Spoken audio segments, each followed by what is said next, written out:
Well, the latest wellness trend promising to grow your muscles and slow down ageing has experts sounding the alarm. Cosmetic use of peptides is on the rise, but experts say they can come with some potentially nasty side effects. I spoke to Dr. Norman Swan earlier about why there's so much fanfare over this largely unproven treatment. Peptides are strings of amino acids. Amino acids are the building blocks of proteins. So when you call something a protein, it's a big molecule, it's complex. A peptide is a fairly simple stretch of amino acids. And there are lots of peptides that we use every day. GLP-1 agonists, so things like receptor agonists, so things like Ozempic, Wegovy, tirzepatide, they're all peptides. Insulin is a peptide, growth hormone is a peptide. So medicine is already using peptides. Usually they've got to be injected because the stomach breaks down protein when you swallow peptides, and therefore they've got to be injected to bypass the stomach. Which is also why some people use them as cosmetics, because that also bypasses the stomach if you absorb them through the skin. So that's what peptides are. So there's a legitimate use for them. They are mimicking molecules in the body that have real functions. And there's a lot of research into peptides as new treatments for various conditions. Okay, so who is using them and what are they using them for, these so-called new conditions? So let's just separate legitimate use that's been proven, insulin, GLP-1s, things like that, from the alternate market, where people are getting them either informally or through prescriptions, online prescriptions or what have you. So there are various uses that people are putting peptides to. A lot of them are on, well, I don't know about a lot of them, but several of them are on prescription.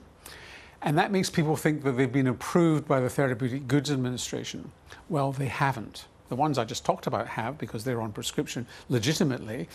But they're on prescription. These other ones are on prescription because they're part of the poison standards. So they're relegated to the poison schedule because they could be dangerous for your health.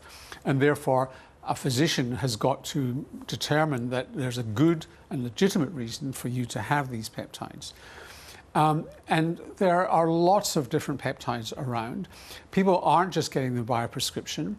They're buying peptides on the market that are research peptides used in laboratories. And if you can convince somebody that you have a legitimate use for a research peptide, you can get one of these. This is not an ad for these research peptides. Because let me tell you some of the problems here. Yeah, I want to talk about dangers in just a second, but what are people using them for? Is it to create muscle? Is it to go faster? What is it? For athletes, it's for, they think, rapid recovery.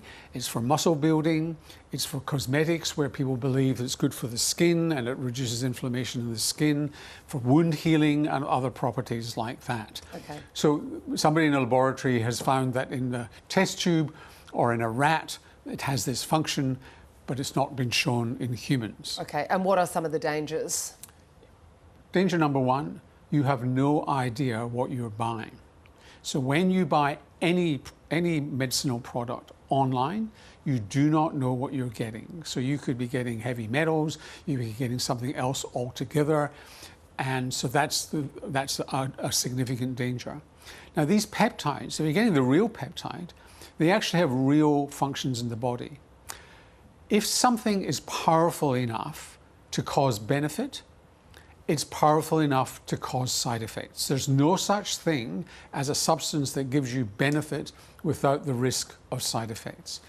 These peptides have functions elsewhere in the body, and you've got no idea what you're doing. So I'll give you one example. People are taking a substance called melanotan for skin tanning. And this peptide works by stimulating a hormone called melanocortin, a chemical messenger called melanocortin, which stimulates skin cells to produce tan, pigment. The trouble is, melanocortin is a very complex substance and has effects all throughout the body, including the brain.